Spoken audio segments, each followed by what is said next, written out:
আসসালামু আলাইকুম ভিউয়ার্স, আজকে আমি বুটের ঘাটি রান্না করব। ভিডিওটা সম্পূর্ণ দেখতে থাকেন। দেখেন আমি এখন এখানে পেঁয়াজ কুচি দিচ্ছি।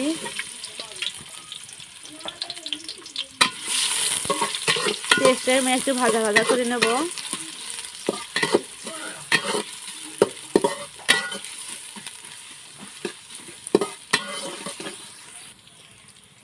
আমি এখন এখানে 2টা তেজপাতা দিলাম।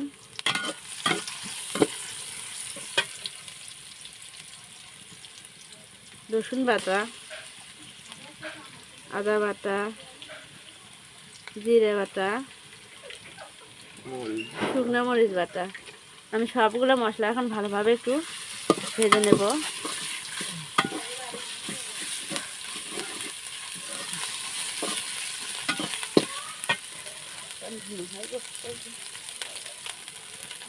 আমি এটা 2 মিনিটের জন্য ভালোভাবে ভেজে নিলাম।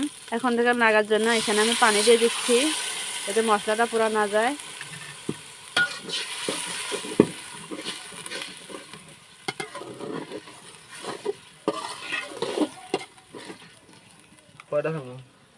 এখন দিয়ে দিলাম স্বাদ মতো লবণ,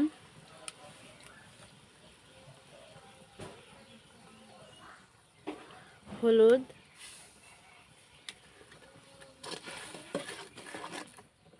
মশলাটা আমি ভালোভাবে 2 মিনিট কষে নেব। মশলাটা দেখেন ভালোভাবে কষানো হয়ে গেছে।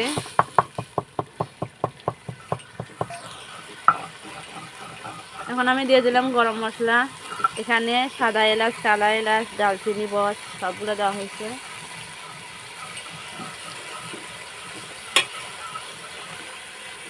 দেখেন এখানে এই মাংসগুলো আমি, এটা চর্বি তারপরে মাংস সবই আছে, আগে জাল করে একটু রেখেছিলাম, সবগুলো এখন দিয়ে দিলাম।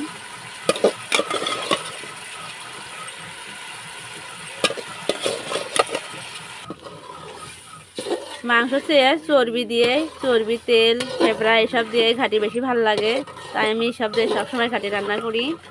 দেখেন কতটা ভালো লাগতেছে।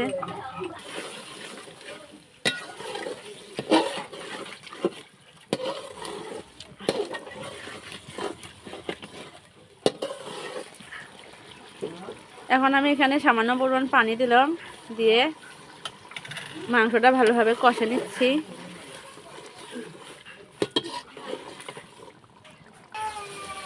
এটা ভালোভাবে কষানো হয়ে গেছে। এখন আমি সেদ্ধ করে রেখেছিলাম আগেই বুটটা, সে বুটটা দিয়ে দিলাম।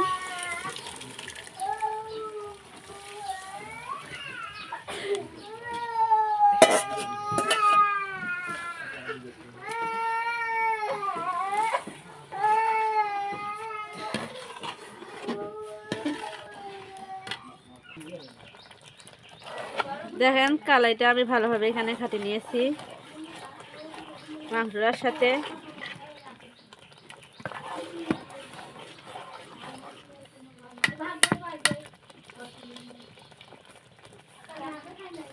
আমি এখানে এখন পানি দিয়ে দিলাম, ঝোল দিলাম ভালোভাবে এটা কষানোর জন্য।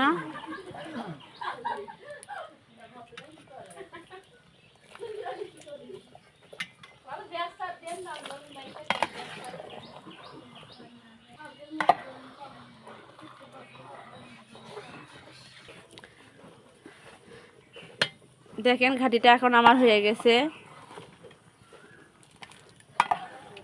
এখন আমি এখানে ভাজা জিরার গুঁড়ো দেব।